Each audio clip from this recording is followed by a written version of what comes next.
So I want to say something now about the value of touch and learning the basic handshake of contact improvisation dance. This is something that's a felt sense. I can describe it in words. I could show it to you in some way. I might be able to show it to you without another person. My experience is that so in this practice of contact improvisation, it's like two different people come together physically, and right at this point, both people are grounded and centered, but now they start to apply some force. They start to press their energy forward and they penetrate into the center of each other. So we penetrate, and from that penetration, we allow ourselves to not be static and standing, but to sort of go off balance if we're standing, and to start to press and receive that and see what the play of forces can be. And we continue to both reach forward with tone, but also if we're backing up, we do it with tone. So we kind of, one of my students calls this calibration. I think of it a little like a shock absorber. Like we don't just collapse and we don't push and force, but we find ease in our bodies together, and we can, so in a way it's like this is happening between two people, and they become, it's almost like they learn how to be in that allowing and yet expressing and receiving and allowing.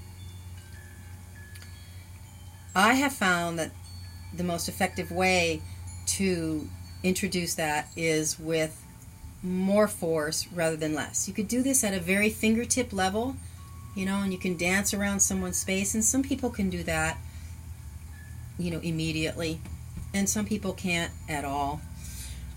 But the way to teach the body is to start with like really giving some force and feeling, so that you've got very clear feedback. And you can feel when it's too much. You can feel when it's not enough. You can start to learn that language and understand it and track it. And once this, it's the extra force, the extra deeper push, and catching and pushing, kind of drops it in a way that is clear without any ambiguity. And from that, you can start to get lighter and lighter and lighter. But if you start light, a lot of times people aren't getting it. They're faking. They think they have it, but the deep, really clear feedback of physics will teach this to the body, will teach it, to the energy. And that's the way to begin with people. And my experience is really it is very difficult for two brand new people to learn this with someone trying to either show it, they just get to see it, or speak it. The best is to transmit it directly. So if you know how to do this, then you can be that really clear feedback mechanism. So, this is it, that isn't it. This is it, that isn't it.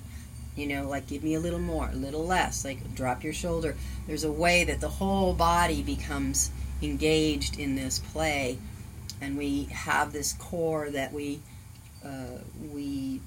our energy radiates and comes back in. It's really quite beautiful.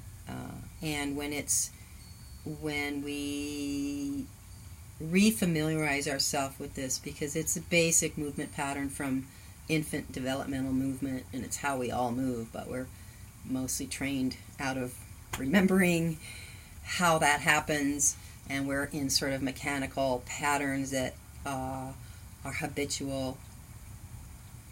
This opens up 360 and all this amazing ability and mobility in the body, and we do it with another person. We almost need that other person, otherwise we don't challenge ourselves. Someone moves in a way, whoa, okay, I can move that with that. There's this novelty, enough novelty there that there's there's this capacity then, and an environment that that can open up and expand our our not just our capacity, but our menu, what we're, what we have available to us. So I advocate that you, as a facilitator, work individually with each person as you're bringing this on board with your dancers, and that you work with substantial force enough so that you know and they know that they get it.